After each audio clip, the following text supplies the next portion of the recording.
glazing the Chinese firewall. So I know many people were asking, like, what's the Chinese solution to this? Well, let's take a look at what China's countless doing. lazy, oversimplified videos portraying the Chinese government as an oppressive regime that brutally censors the internet to keep its population in the dark. Western media constantly pushes the narrative that Chinese internet restrictions are inherently bad, claiming that Chinese people live in an information bubble, have no knowledge of the outside world, and lack the ability to voice concerns. They're all wrong. These criticisms don't come from a place of genuine concern for the Chinese people. Instead, they stem from a deeply ingrained sense of Western superiority. The idea that the free Western internet is the golden standard and that Western democracy is the only legitimate form of governance. However, with every passing day, this claim becomes more impossible to defend. The illusion of free speech in the West is rapidly crumbling as social media platforms are openly manipulated by their billionaire owners and as Western governments increasingly suppress dissenting voices, especially when it comes to correctly critiquing them for supporting a genocide. All the way to the extent that you will lose your job, diploma, or even be deported for being mean to a country the US really likes. The reality is that China's internet firewall exists for a reason. Not about controlling the people with some devious repressive intentions in mind, but about protecting social stability, national security, and economic independence. In today's video, we're going to debunk the two biggest misconceptions about China's internet firewall. The first being, the firewall limits Chinese citizens' access to the outside world, keeps them heavily propagandized, and prevents them from understanding other political and economic systems. And number two, that Chinese people have no ability to voice concerns, critique the government, or push for change. Not only will I explain why both of these claims are completely false, but I'll also break down three major benefits of keeping the US-dominated internet infrastructure out of China without restrictions. Let's get into it. Before debunking the myths about China's internet firewall, let's first establish what it actually is and the historical reasoning behind it. According to the Chinese government, the firewall is designed to censor, block, or filter access to certain categories of content that are deemed harmful to national security and societal well-being. They include the following categories: opposing the fundamental principles of the Constitution, jeopardizing national security, leaking state secrets, subverting state power, or threatening national unity, harming the nation's honor or interests, inciting hatred, racism, or disrupting ethnic solidarity, disrupting national religious policies, promoting cults, or reviving feudal superstitions, spreading rumors, disturbing societal order, or undermining social stability, promoting obscenity, pornography, gambling, violence, murder, terrorism, or encouraging criminal activity, insulting or defaming third parties, infringing on legal rights and interests, and any other content prohibited by law or administrative regulations. The core idea behind these restrictions is preserving social cohesion and national stability. The West serves as a real-time case study of what an unfiltered anything-goes digital environment can lead to: mass polarization, disinformation, social fragmentation, and widespread mental health issues. This is the state of the modern Western internet, an unregulated, hyper-commercialized, and divisive digital space that is widely acknowledged to be harmful to mental health and social cohesion. Compare that to China's internet, which, while regulated, is structured around unity and utility. It prioritizes social stability, fosters national cohesion, and prevents the very problems that have turned much of the Western internet into a toxic battleground of ideological warfare and digital addiction. To fully grasp why China is cautious about unregulated foreign influence, we need to look at its historical context. China's modern... For the record, many other countries don't have the expansive form of free speech absolutism that we have here in America.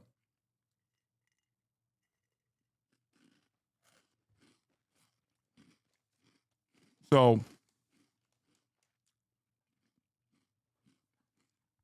I would say that while most Western outlets greatly overemphasize like the mechanisms of control, while most Western outlets greatly overemphasize and exaggerate Chinese mechanisms of control and surveillance and domination amongst our population, I would say that they definitely, this is certainly one of the areas where I disagree with the Chinese methods. I do. And I'm not just saying that because I'm a fucking political content creator and most likely would not be able to do my job if I were to exist in China as a political dissident. But it would be dishonest of me to criticize the British government for doing similar things or the American government for doing similar things while simultaneously saying it's good when China does it. The difference, however, of course, is that I'm not Chinese, and I need to stress this over and over again. So when I criticize the American government, they're like, well, what about China? It's like, well, are you Chinese? No? Okay. Let's handle the problem here then. Anyway, let's continue. Modern resurgence follows a century of national humiliation that lasted from 1839 to 1949. This period was marked by foreign invasions, land seizures, and economic exploitation at the hands of Western powers in Japan. One of the most devastating periods was the Opium Wars, where British waged war against China to force the population into drug addiction. When China resisted, it was brutally defeated and forced into a series of unequal treaties, ceding control over key territories like Hong Kong and granting Western powers near total economic dominance over the Chinese ports. European powers, along with the US and Japan, carved out spheres of influence within China, controlling trade and resources while the Chinese people suffered. This pattern of foreign exploitation continued well into the 20th century. China was brutally invaded by the Japanese in the 1930s, suffering atrocities like the Nanjing Massacre, where hundreds of thousands were killed. It wasn't until 1949 that China regained sovereignty under its own terms. When viewed through this historical lens, it becomes clear why China is deeply protective of its political and economic independence. Unlike Western nations that have long enjoyed global dominance, China's recent history is one of fighting to reclaim its sovereignty from foreign control. So when Western governments and corporations push for unrestricted influence within China, it is not surprising that the Chinese government and people alike view such efforts with deep skepticism. They've seen firsthand of how unchecked foreign influence can destabilize a nation, and they have no intention of letting history repeat itself. Also, you might be surprised to know that it wasn't China who kicked out American big tech corporations like Meta and Google. American companies voluntarily left the market when they wouldn't follow Chinese terms of service. Meanwhile, other major Western companies like Apple, Microsoft, and Tesla have continued to operate in China by adapting to local regulations. This highlights a key difference in how tech restrictions are often portrayed. While the US has actively banned or restricted Chinese firms like Huawei or TikTok on national security grounds, China's approach has largely been regulatory, leaving companies with a choice to comply or exit. It is entirely understandable why the Chinese government imposes strict regulations on foreign tech companies operating within. Okay.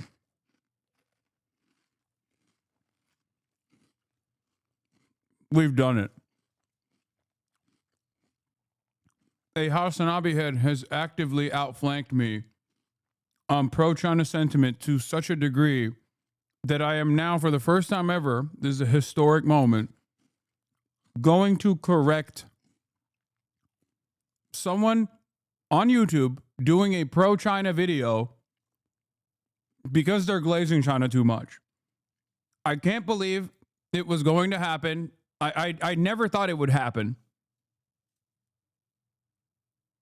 Chat, you're about to watch history.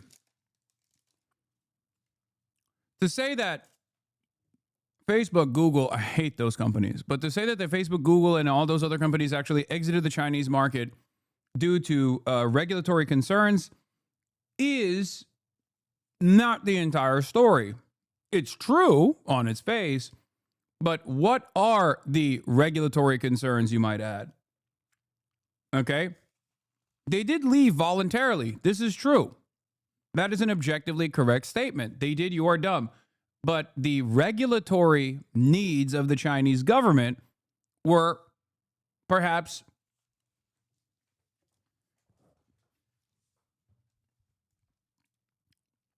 to use Facebook and Google as a part of the state's surveillance apparatus. Now, the counter to that, of course, is to say, well, these companies have backdoors for the NSA, and for that you would be correct. It's just that they did not want to offer backdoors into Facebook, Google, so that the government could surveil everything that was going on with the same level of ease that they do with all of the Chinese versions of these social media applications. That's it. So technically, yes, these companies left the Chinese market voluntarily, but it was due to the demands that the Chinese government was making, and the demands that the Chinese government was making was, of course, to allow these companies to volunteer. What is your accusation? It's not an accusation. It's just what the Chinese government's demands were. Whether you consider it to be appropriate or not is up to you. Its borders. Western governments and intelligence agencies have repeatedly used these platforms to influence political movements, destabilize governments, and push for regime change in countries that refuse to align with their interests. This isn't speculation. It's a well-documented strategy that has been carried out numerous times, from Ukraine and Georgia to Romania, many Latin American nations, and beyond. One doesn't have to be brilliant to attempt a coup? I disagree with that. As somebody who has helped plan coup d'etat. In fact, Western officials and organizations openly discuss and allocate substantial funding towards these goals, framing them as democracy promotion or support for civil society. First, we thought that getting Guaido to declare himself president would be enough to topple a regime. Then we thought putting aid on the border would be enough. Then we tried to sort of construct a kind of coup in April of last year, and it blew up in our face when all the generals that were supposed to break with Maduro decided to stick with him in the end. We undermined Norway's talks last summer, and then this March we released a transition framework that frankly is almost a carbon copy of the very one that was in front of the parties last year. When it comes to China, they're not even subtle about their intentions. Think tanks, government agencies, and media outlets frequently call for strategies to weaken or alter the Chinese political system. This is true. Given this context, it's hardly surprising that China enforces strict digital sovereignty policies, ensuring that foreign tech companies operating within its borders cannot be used as tools for external political interference. Just last year, the House passed $1.6 billion to deliver anti-China propaganda overseas. Knowing all this, how can you look at that and be like, yep, better let all that shit in without any restrictions? You really can't blame the government for looking out for its own national interest. If there was a similar authenticated legitimate threat to the US government, you can damn well expect they would crack down on it too. Now that we've established the firewall, what it does, and its context, let's debunk the common misconceptions around it. Starting with the first one, that the firewall limits Chinese citizens' access to the outside world, keeps them heavily propagandized, and prevents them from understanding other political and economic systems. Western critics love to claim that the people of China don't have access to the internet, that they're completely cut off from platforms like TikTok and YouTube. The way they describe it, you'd think that the Chinese are living in the Stone Age.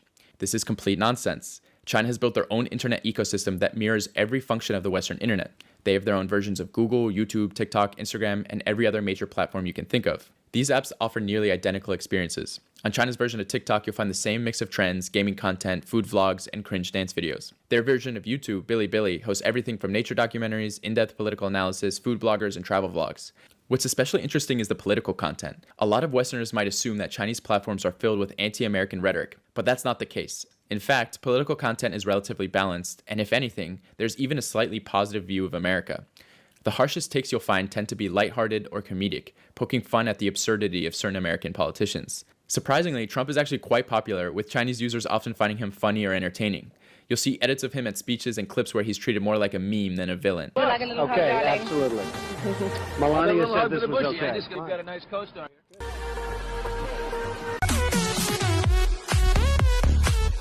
Yeah, I'm gonna keep it a $1.50. If I was fucking Chinese, I would also love Donald Trump.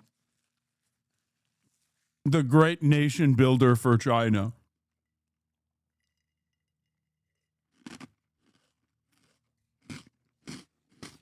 Donald Trump, the man who is bringing about the century of humiliation to America almost single-handedly.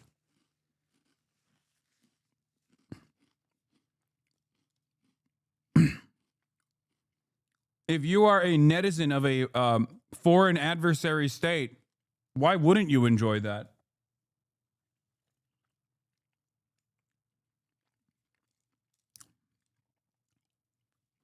Not only do you not experience the repercussions, but you also are simultaneously watching America fucking cook itself. Well, because of your humanity, do you think that, I mean, first of all, because of your humanity, talk to the average person about what they think about China and Xi Jinping. Why would it be any different on the other side?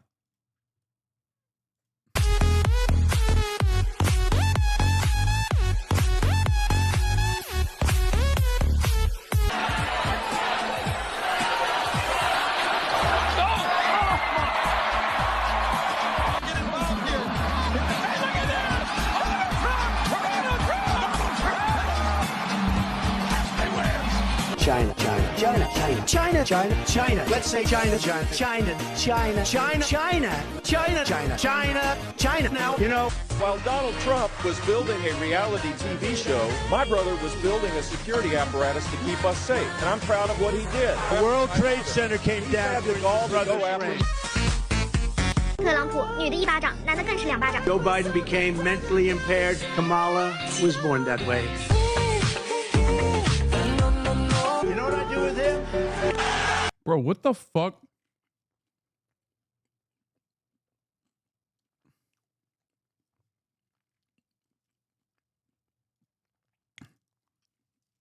The meme culture the meme culture in China is so crazy, is so strange to me.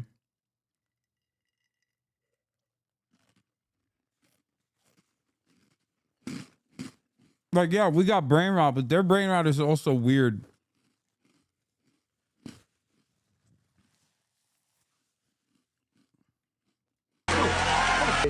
Thank you very much, John. Thank you very much. You will never make it. Go ahead.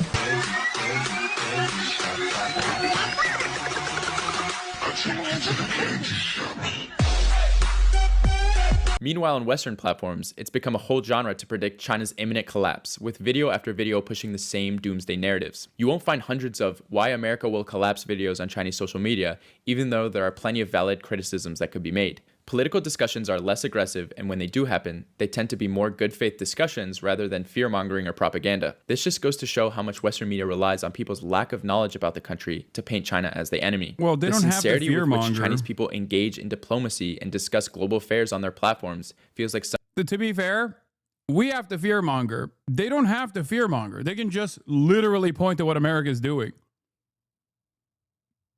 both against China and everywhere else. Like, that's just the reality. That's what happens when you are the dominant world power. The dominant world power has no real enemies, only perceived ones, so that it can continue its dominance. Other global powers that are rising up already are rising up within that framework, and therefore don't need to make up shit about America to get mad about America. They can just like point to things America's doing to them. someone extending a handshake only to get a punch in the face in return. The whole idea that Chinese people are cut off from the modern world is laughable. And if anything, it's Westerners who are in the dark about what life in China is really like. The brief TikTok ban showed this perfectly, as some Americans who migrated to Chinese platforms discovered that life in China is modern, affordable, and that locals are generally warm and welcoming to foreigners. If you don't believe me, go check out Xiaohongshu, or Red Note as it's called in English, or Bilibili to see for yourself what Chinese social media is actually like. You might be surprised at what you might find. I really think America has made a huge mistake when banning this app, because now that we're all on Red Note, we're actually learning that a lot of the crap that they've been talking about China is absolutely not true. We're like, wait a second, you guys have universal healthcare? You don't have to pay for an ambulance when you get picked up to the hospital. You have amazing cars for very low prices. Huawei, the amazing phones they have, are also so much better than iPhones. And all of that is forbidden here. We cannot have any of that. Wait a second, you can walk at night outside and not be afraid? There's no mass unalivings in schools? What? What's that like? And I had someone comment on my Red Note being like, now that you're here, I hope you can see that we're not the beasts that, you know, your news made us seem to be. And I was like, Americans find out government follows basic functions of good governance, loses their minds. It's so funny because, like, this is not just China. I mean, it's extra funny to do this about China because America's, like, consistently lied about China, whatever. But Americans genuinely forget that, like, other countries exist, because half the shit she's talking about here is, like, European capitals as well. You can point to, not even Europe, like, developing nations have implemented some of these protections that she's talking about with far less money and resources. It's not a matter it's not a matter of money. It's not a problem with money. It's a problem with capitalism. That's it. Like, we never thought you guys were. I feel like we always knew it was bullshit. And yeah, no country's perfect. There's a lot of issues everywhere in this world. But it's very interesting. We're learning much more, I think, than they wanted us to know. And yeah, here we are learning about how affordable their cost of living is. How 90% of people in China own the place that they live in. How they don't really have homeless people. They don't have a drug problem. Like, their groceries are affordable. They only have to work one job in order to pay their bills. They were confused about having to pay for an ambulance ride. They literally have universal health care. Our government decided that in order to get us to not want communism, they had to make it seem like it was this big, scary, crazy thing, and to basically shield us from it.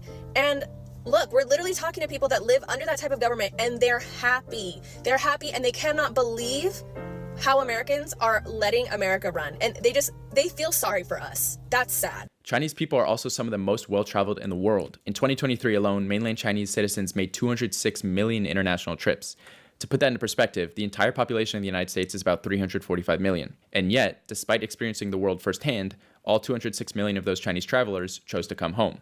Not because they were forced to, but because the quality of life in China is high. Beyond tourism, China has one of the largest groups of international students in the world. Every year, hundreds of thousands of Chinese students enroll in Western universities, gaining access to a vast range of academic perspectives, many of which are openly critical of China. Yet after spending years immersed in these environments, 90% of them return home. Tens of millions of Chinese citizens have studied abroad or are currently pursuing degrees in the West. I do find it really funny because, like,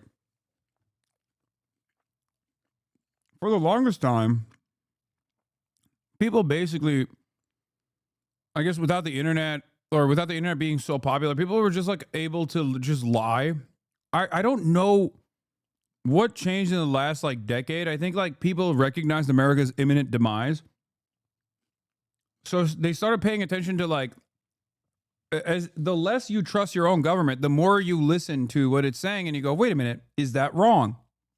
And I think a part of that is social media, and a part of that is like that broader feeling of instability and, dare I say, resentment towards the institutions that cause people to look at China and go, what the fuck? You guys were just lying about everything.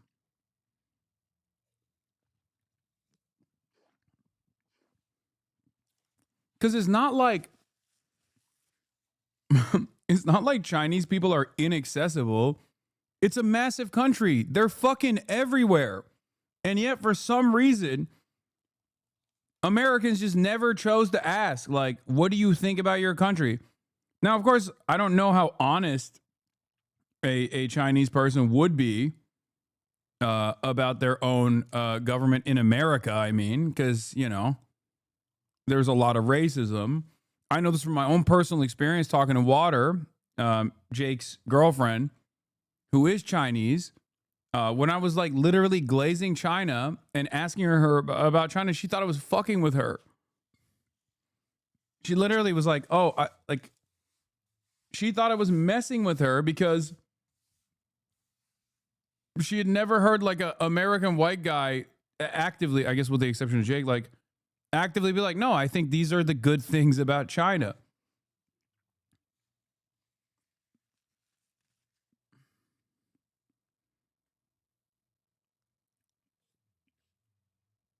Anyway,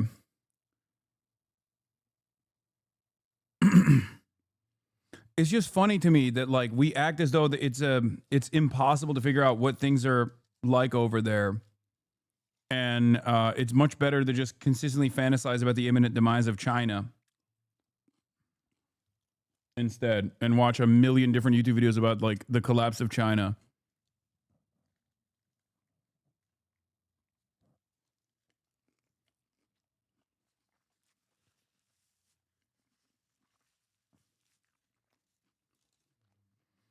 The idea that they're simply brainwashed or lack knowledge to the outside world, especially when compared to Americans, is completely unfounded.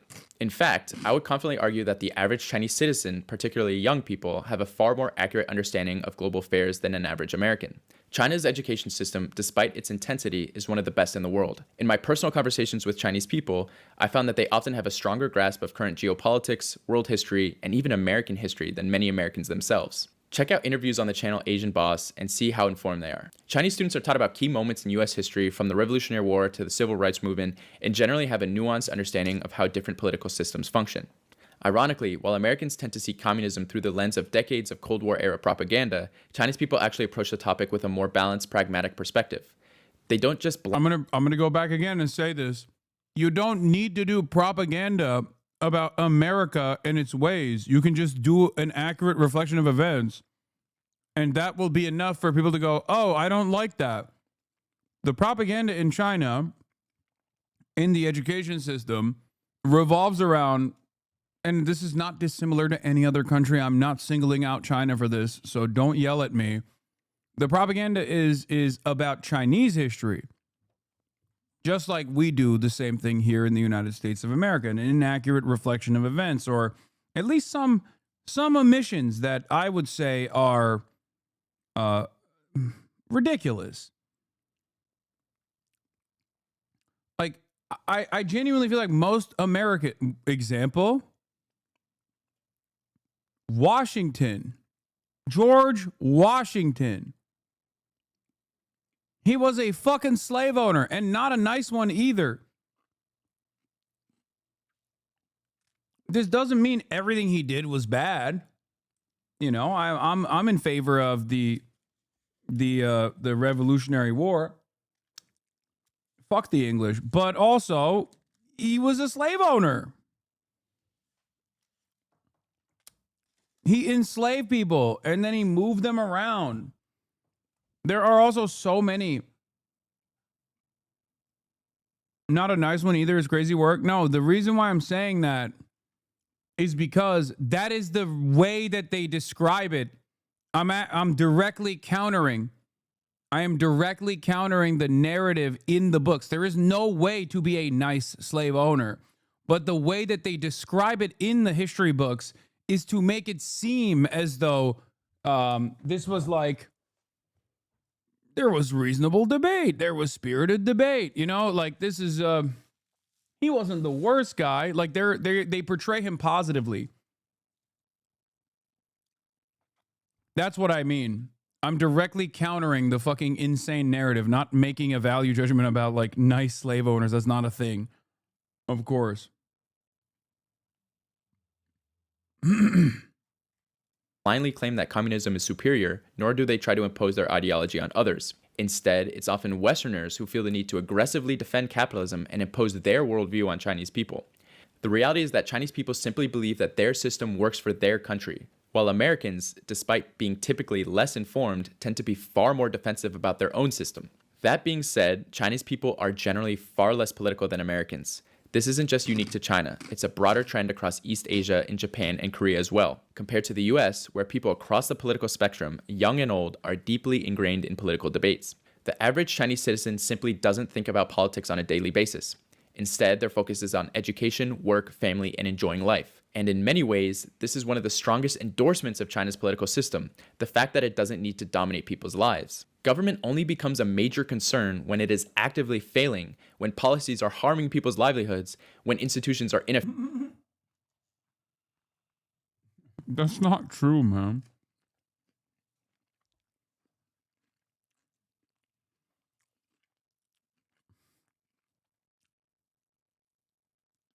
Because they can't participate in politics is just not true. I mean, he's glazing too.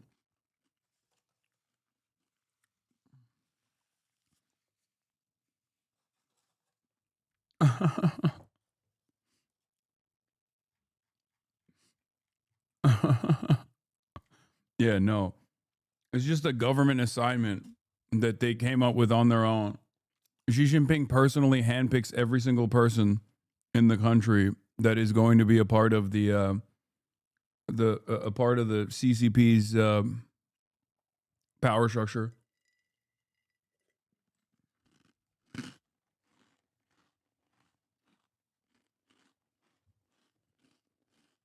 Effective, or when systematic issues create widespread frustration. In China, the fact that most people don't feel the need to engage in constant political discourse is in itself evidence of a functional and effective system. They don't have to fight for basic necessities or worry about whether their government will provide stability, it simply does. As a result, there's a baseline level of trust that allows people to focus on their personal ambitions rather than constantly questioning whether their government is working for them. Contrast that with the United States, where politics is inescapable because so many people feel personally impacted, whether through stagnant wages.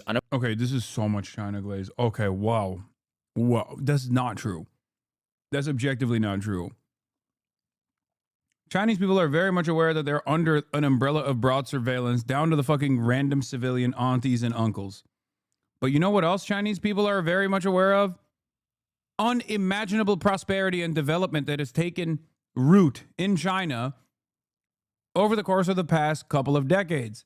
This is the real reason why they don't give a fuck, in spite of the political repression, or not even political suppression, but like mass surveillance, for example. That's it. The idea that they don't care about politics is also wrong. They quite literally have rebellions every now and then, mini ones, mini versions of it, but it's just untrue to say that people are not upset with their government and also decide to take action. They do. They do protests. The protests get aggro. Never to the same degree as like American protests. But the reason why I said rebellion, I should have clarified what I mean. The reason why I said rebellion is because a government that functions with a level of authority, Hasan just lying now, rebellions. I meant protests, and I'm wrong to say rebellion. I'm going to explain to you why I chose the word rebellion, because it's something that I describe all the time. Okay, there's normal dissent, there's active protests and things of that nature, but the reason why I was going to talk about fucking quote unquote rebellion is because a government that is more hands-on and is always an ever-present point of authority, like the Chinese government, as opposed to like neoliberal mechanisms of control, for example, because they're both authoritarian in different ways. But a government that is like always there and that the citizens are aware of, and even like actively self-censor, for example, and doesn't say certain things, knowing full well that, you know, they might like get banned off of a platform that they can't use any longer. And then like that cooks a lot of their regular experiences throughout the day. That is way more ripe for rebellion, which is precisely the reason why the government has a government that wants to maintain its control over the population has to always be receptive to the desires of its population in order to avoid a rebellion. Does that make sense? If China was this like authoritarian nightmare that is completely fucking destroying its citizens and like killing people, blah, blah, blah, all this stuff. If that was true, then these guys they're not stupid. They know that they're being surveilled, for example. They would fucking revolt. They would have a rebellion. That's why I use the word rebellion. They don't.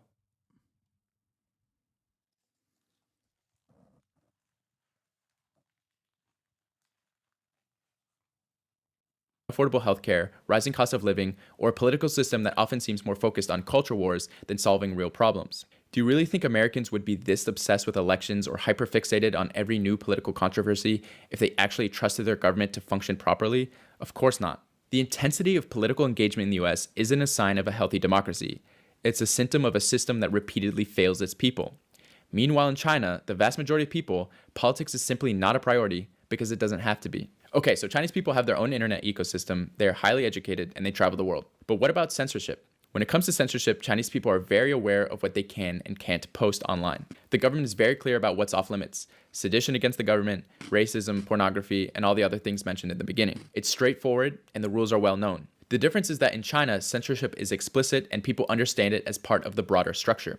In the West, however, censorship is often arbitrary and used to reinforce the dominant narratives pushed by powerful elites. Over the past few years, we've witnessed the unraveling of Western ideals of free speech and a free internet. The most recent example of this have been the systematic suppression of pro-Palestinian content, as well as cover-ups of war crimes in Gaza.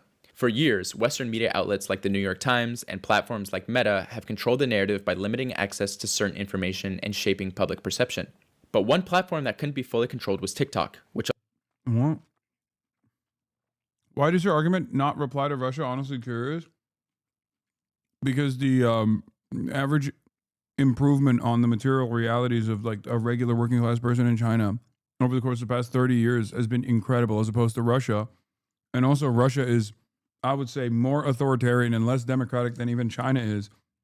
Because at least in China, there's like local governance that is incredibly fucking hands-on. I would say even more hands-on than like American local governance.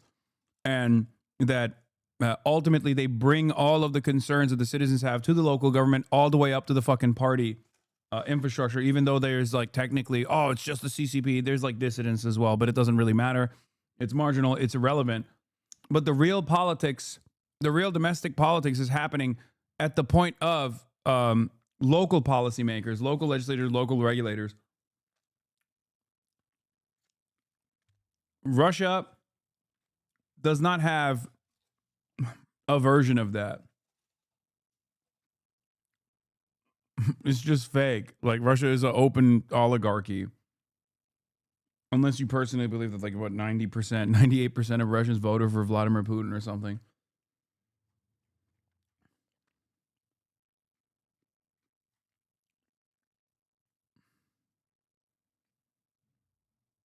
What is this? This could have applied to the USSR in the 50s, not anymore.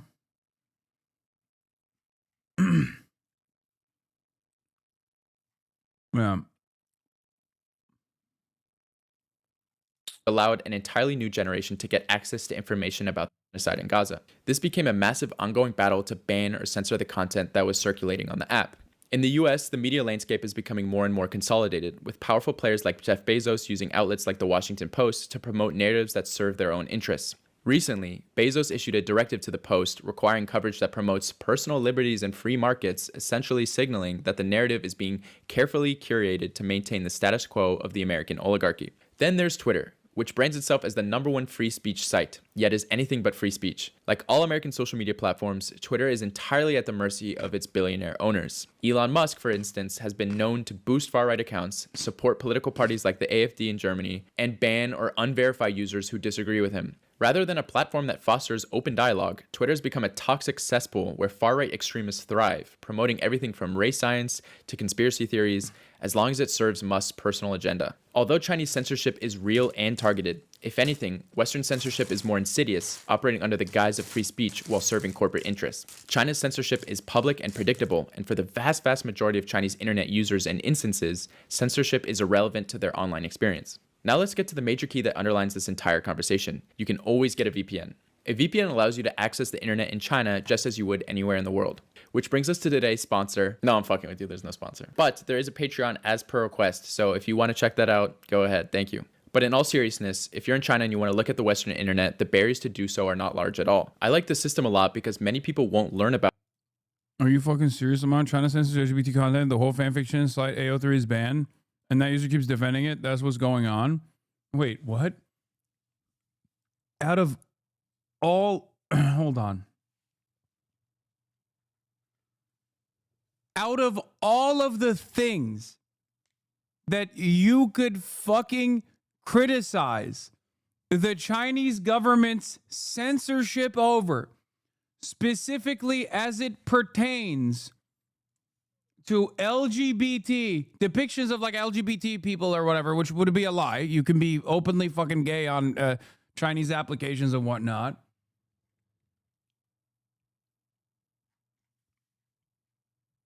You chose AO3?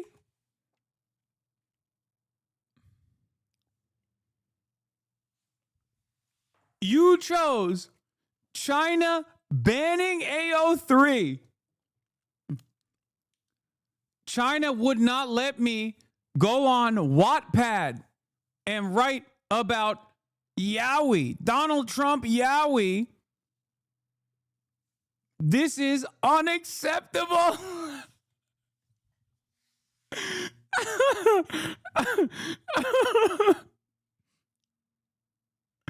You're being girly pop phobic? Okay, I'm sorry. Oh, that's funny. What about my Mao X dang toxic Yowie?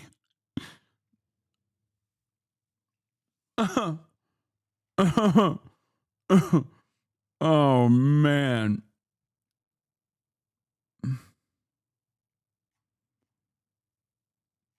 All right. Haas, you don't understand. I need my cyber mommy.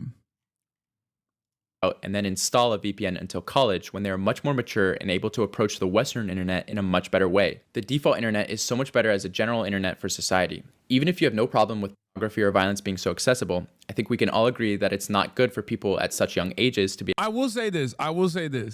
I think American internet has gotten to such a fucking degree of instability and like unrestricted, unlimited Nazi shit that like low key, the fucking firewall might be a preferable alternative for children, especially as they're developing. Okay. That's all I'm saying. Dude, it's fucked up. I know the whole argument that Taylor was presenting is like, the government should not get to dictate what children are looking at. The problem is, I trust the Chinese government to make that decision more than I trust the American government. And this is not me China glazing. This is me just feeling so sad about the state of affairs in this fucking country. It is actually wild. It's actually wild how bad the situation is online for American children in general. Yeah, Grok and Meta will protect our kids. Yeah, Meta. Here, I'll give you an example. Recently, it came out that Meta was implementing chatbots with no restrictions as it pertains to flirting with children. Okay? Flirting with children. Now, Grok, obviously, you know, is Mecha Hitler. So there's that. But like, think about that. That's who we have that's unlimited, unrestricted access to that. I mean, that's crazy.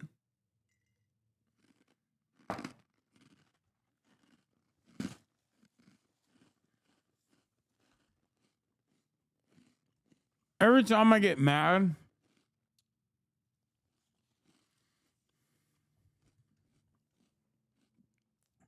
every time I get fucking mad at like Google for doing some fuck shit or Twitter for doing some fuck shit, Facebook comes out of nowhere, Meta comes out of nowhere and is like, nah, we are the real evil here. Trust.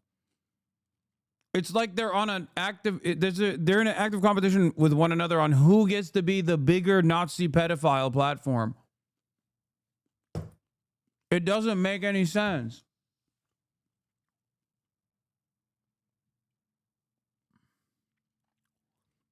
I asked Grok about Meta and he told me that the genocide in South Africa is not approving of Meta flirting with children.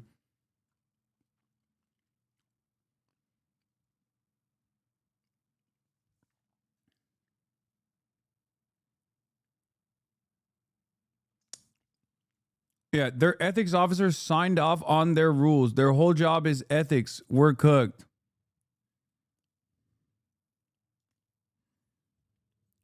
Meta's AI rules have let bots hold sensual chats with kids, offer false medical info.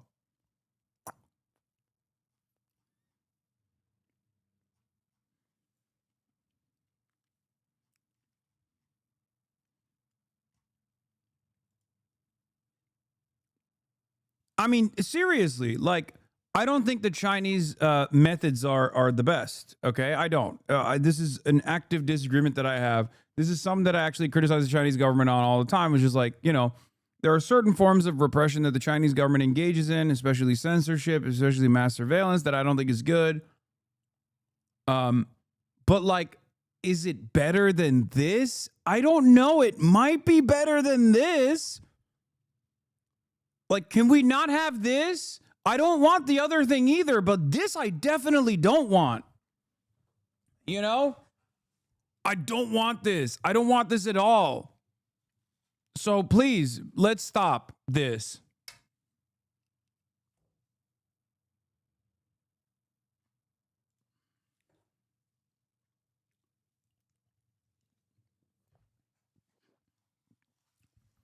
It's doubly fucked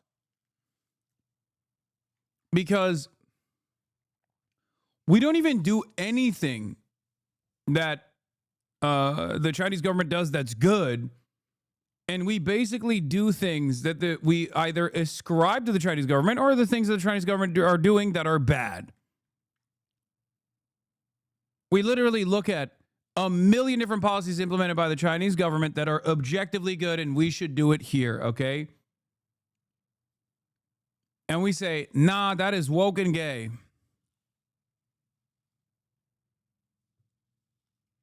Defending one of the worst parts of the Chinese government is crazy. Yeah, this shit is insane. It's like the Chinese guy making a video titled "Why the American Patriot Act is a Good Thing." Yeah, I mean, I think there's a lot. I don't even necessarily. I'm not necessarily saying that this person is. I'm not fully in agreement with what this guy is saying, but I think as far as like actively going against the narratives that you hear in the Western world about like how what kind of forms of censorship exist and stuff like that, I think it's fine. It's valid. He does get absolutely heavy-handed, and I don't know if I agree with his ultimate conclusion anyway. But I wouldn't say this is like evil. Like what if you just look at the if you just look at the title of it, you get duped by it, then yeah, sure, I understand why you would feel that way, but he is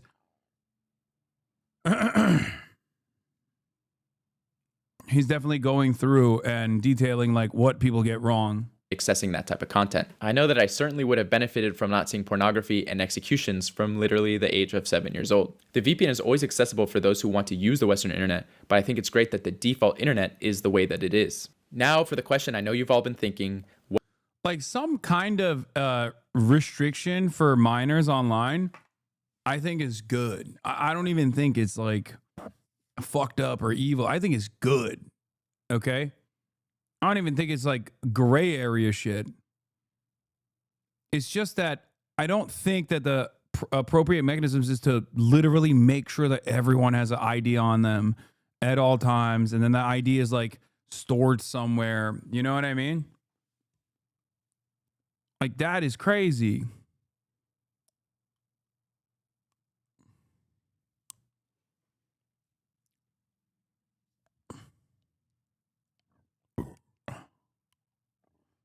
Anyway.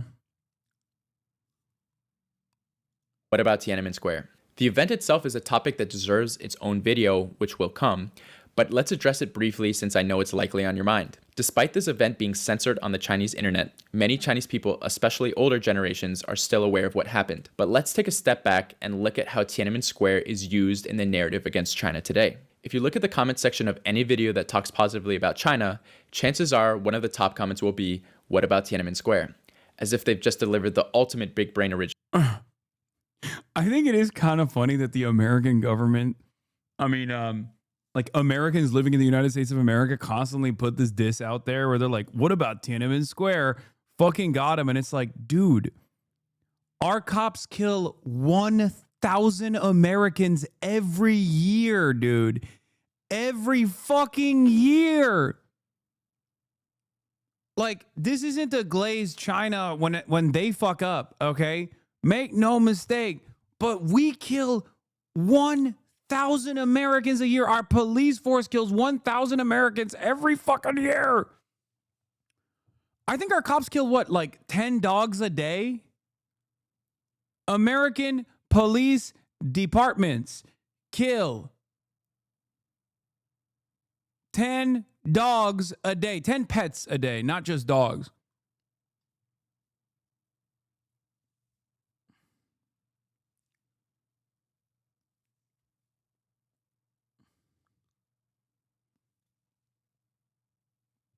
Anyway,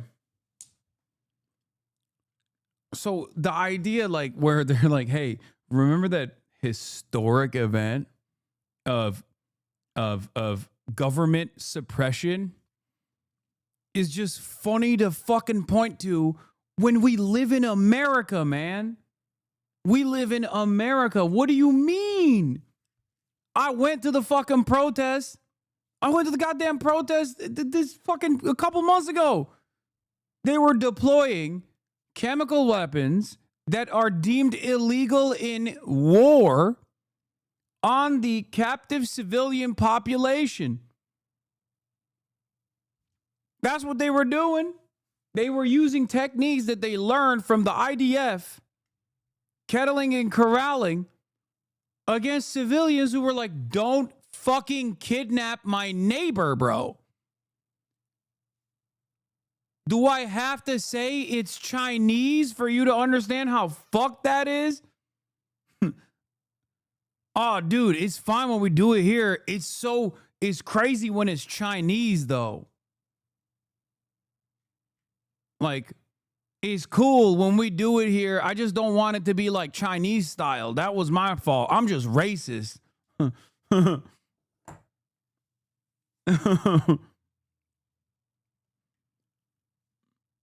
Take. Yeah, we got the literal fucking military. We have the literal military in DC also.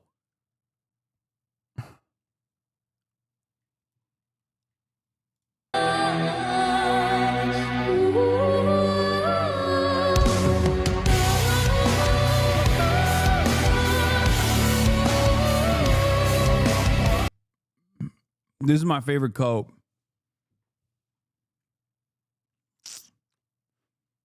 People just being like, oh, it's just LED lights, you fucking idiot. Oh, you're so stupid. You only care about LED lights.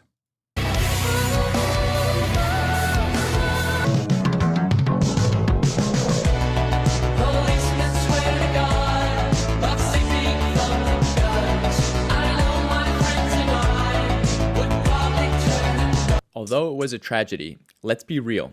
This single event, which took place nearly 40 years ago, is used to discredit every Chinese achievement, bolster the narrative of Western superiority. Yeah. It's funny. Yeah, we did the move bombing, bro. Look at us.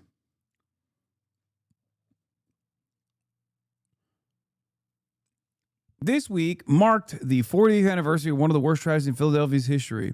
In May 1985, the city's police department dropped an improvised bomb, which was a bag filled to the brim with C4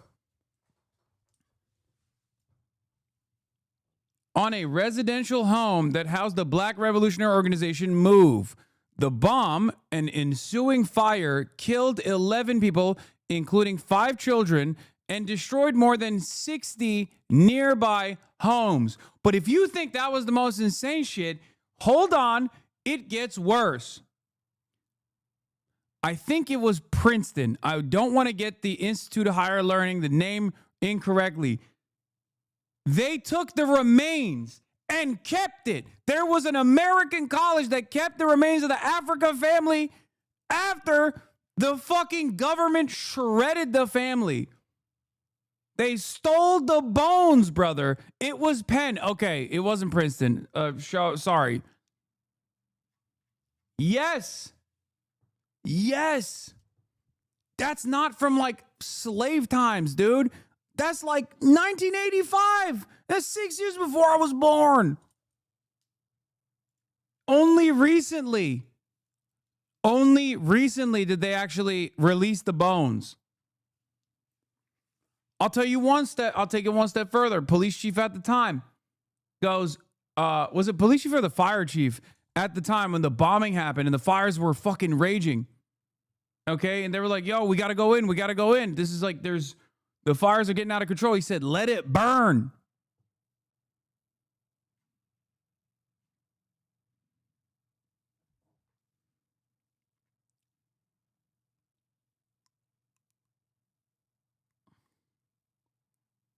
Oh, it was the Penn Museum and Princeton University, just to be clear. Hey, there we go. I wasn't wrong. Okay.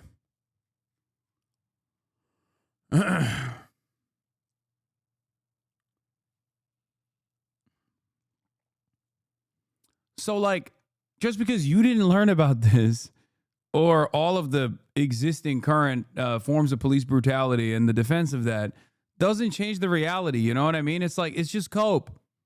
Like, it's cope. It's cope. It's cope. It's pure cope. We're like, oh, dude, remember Tiananmen Square? It's like, I do. I know. Do you know anything that happens in America with regular frequency?